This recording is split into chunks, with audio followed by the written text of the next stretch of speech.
One thing I ask, one thing I seek, that I may dwell in your temple, Lord,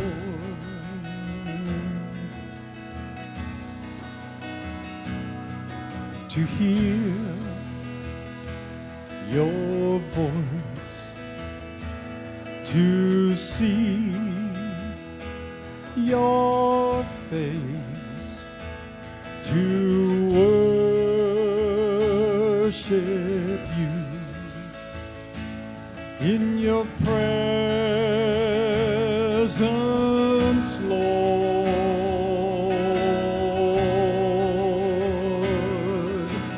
bowing down before your throne, worshiping before your feet, praising in your temple, Lord,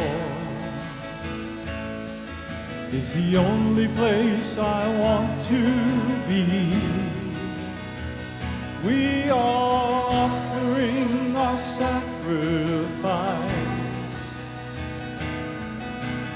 gazing on your holy face,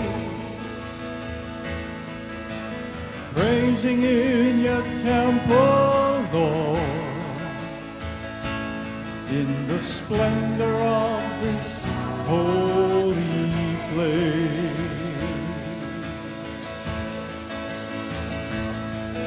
And all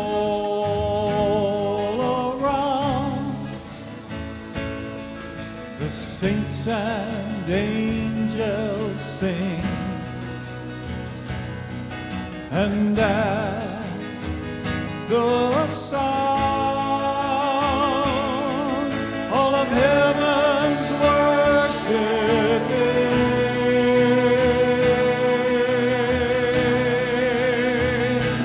they're bowing down before your throne, worshiping before your feet, praising in your temple, Lord, is the only place I want to be. We are offering our sacrifice and gazing on your holy face, praising in your temple, Lord, in the splendor of this holy place. We cry, holy. We cry, holy. We cry, holy are you, Lord.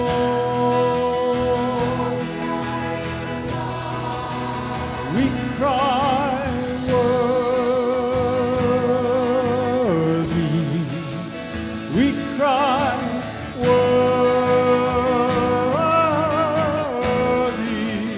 We cry, worthy is the Lamb. Worthy is the Lamb. Holy are you, Lord. Worthy is the Lamb.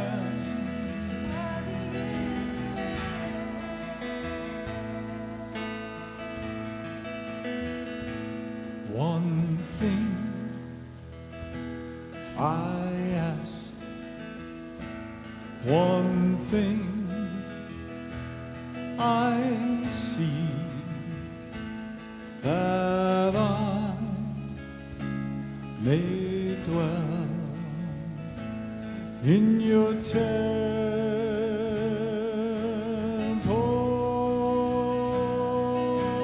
Lord.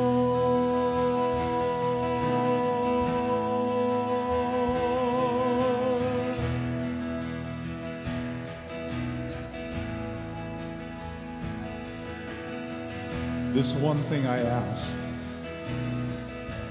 this one thing I seek, that I may dwell all the days of my life in the house of the Lord, to gaze upon his beauty and to worship him in his holy temple.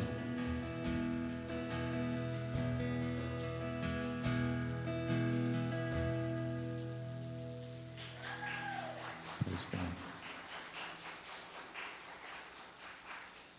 You know, that is the cry of my heart. I want to tell you a little bit about my story. I was born and raised in Southern California. I was raised in the church. My stepfather was a pastor. This is the short version. He also was a pedophile, and he expressed that on me. Secretly, of course. At 19, I left home. I went in the Army. I went to Vietnam, and I spent a year in war. Came back from Vietnam as a drug addict. Actually, there's a story in Scripture that's very similar to this. It's in Luke 15. A young man goes to his father and he says, "Father, give me my share of the estate." And of course, Dad splits up everything he has between them, and not long after that, the younger of the boys gathers all his belongings. He goes off into a distant country, and there he wastes his inheritance. He wastes his inheritance. It's important to hear that. He wastes his inheritance. We all have an inheritance. God gave me an inheritance.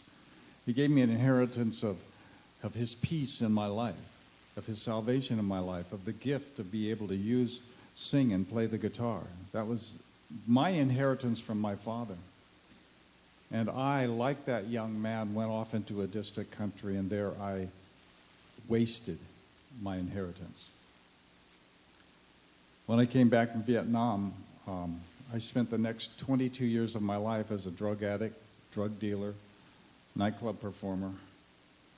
I was doing $500 a day worth of cocaine, putting it up my nose. I have the whole, perforated septum and the missing membrane to prove it. Spent days, months, and weeks sequestered into my house because I couldn't leave because I was too paranoid to walk the streets of the town that I lived in. That young man, what happened to him? Where did he end up? Pig pen, right? He ended up in the pig pen. I know the pig pen. I mean, seriously, I know the pig pen. I know every stone, every piece of mud that's in that pig pen, because I lived it. The most important words to me in that whole story are when the first 7 words of Luke 15:17, where the young man says, the verse says, "And when he came to his senses." And when he came to his senses. I guarantee you that every one of you is going to have that light bulb moment sometime in your life, probably many times, where you're going to go, "What the heck am I doing?" It's at those moments that you have a choice. Continue down the road that you're on, or seek a different road. We all call out at some point.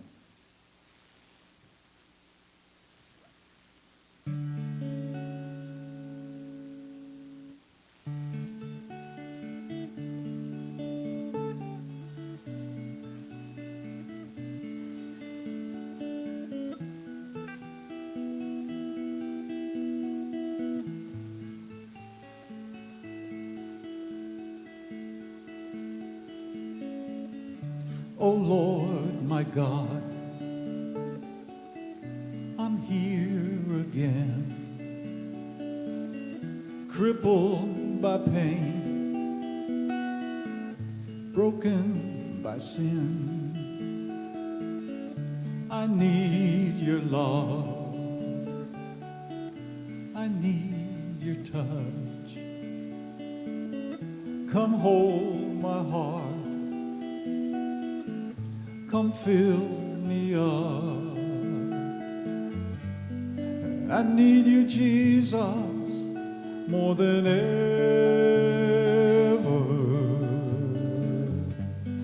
And I need the healing in your touch.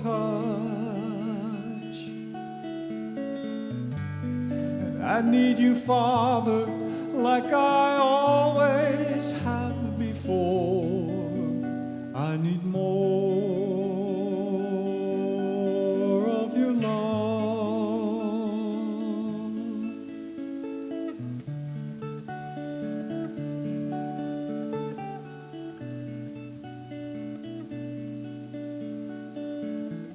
I feel so lost, so far from you. I know it's me, the things I choose. Come heal my heart, come change my mind, make my desires completely thine. And I need you, Jesus, more than ever. And I need the healing in your touch. I need you, Father, like I always have before. I need more of your love, so much more of your love. I need more, so much more of your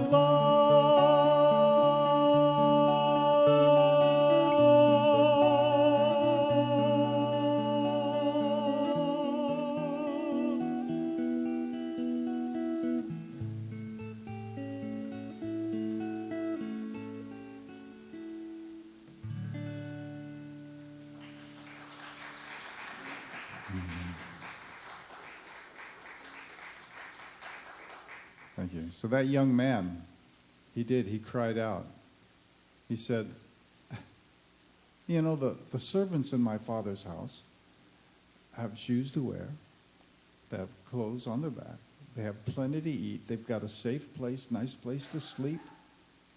And here I am sitting in this pig pen. I think I would rather be a servant in my father's house than do what I'm doing here. So he got up and he made that walk back. You know, I had a night where I won't even tell you, it's not pretty, but it was an ugly night, which was the last in a string of them, where I just stood at the windows with all my drugs in one hand, a gun in the other hand, and went, I can't do this anymore. I cannot do this anymore. I was too chicken to put the gun to my head. So I went to bed and I said, God, I don't want to wake up. I do not take me. I don't want to wake up. Well, obviously, that prayer went unanswered. Or it was answered, but not in the way that I expected, because I did wake up the next morning. You know, like that young man, God saw me from a long way off. And he ran and he threw his arms around me. And I woke up the next morning with no desire for the drugs whatsoever. Completely gone. Thank you. And if that was the end of the story, that would be wonderful. But you know, after 22 years of abusing myself and my body, I still had many emotional and physical scars. And I will carry those scars with me